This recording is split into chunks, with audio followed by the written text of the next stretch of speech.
بسم اللہ الرحمن الرحیم۔ میری زندگی میں مناجات کہاں ہے؟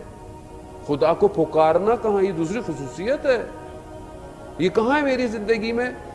اگر میں دعا سنتا بھی ہوں تو میرا دھیان کہیں اور ہوتا ہے، لیکن اچھی بات ہے سب جمع ہوں، دعائے کمیل پڑھیں اور دعائے ندبہ پڑھیں، دعائے توسل پڑھیں، لیکن تنہائی، خلوت، اکیلے میں نے کب خدا کو پکارا؟ خدا میری زندگی میں کہاں ہے؟ کیا میں نے رات کو کبھی اندھیرے میں جہاں نماز مصلی بچھایا اور خدا سے چند گفتگو کی میں نے؟ یہ کہاں ہے میری زندگی میں؟ جانے بتاؤں، خدا کہتا ہے وما خلقت الجن والانس الا لیعبدون، مگر میں نے جن انس کو خلق ہی نہیں کیا مگر کس لیے؟ سوائے عبادت کے۔ میں کہاں ہوں؟ میرا وجود، میں خود خدا کے مقابلے میں کہاں ہوں؟ ہم نہیں پڑھیں، کم از کم ہم کچھ تو پڑھ لیں، ایک لائن پڑھ لیں۔ آپ دعائے کمیل کے اندر واقعی اس جملے کو میں بہت عرصے کے بعد ایک جملے کو محسوس کر پایا، وہ جملہ کہ جس میں مولا کائنات کہتے ہیں پروردگار تو مجھے جہنم میں ڈال دے گا، مجھے اس کا مسئلہ نہیں ہے، مجھے مسئلہ یہ ہے کہ میں تجھ سے دوری برداشت نہیں کر سکتا۔ اب یہ جو تجھ سے دوری ہے میں کیسے برداشت کروں؟ لیکن میں خدا سے کتنا دور ہوں عزیزان، خدا کہاں ہے میری زندگی میں؟ کیا میں خوف سے خدا کو اور امید سے پکارتا ہوں؟ خدا یہ چاہ رہا ہے؟ کیا میں خدا کے مقابلے میں ڈرا خاشع ہوں عبادت میں؟ نہیں۔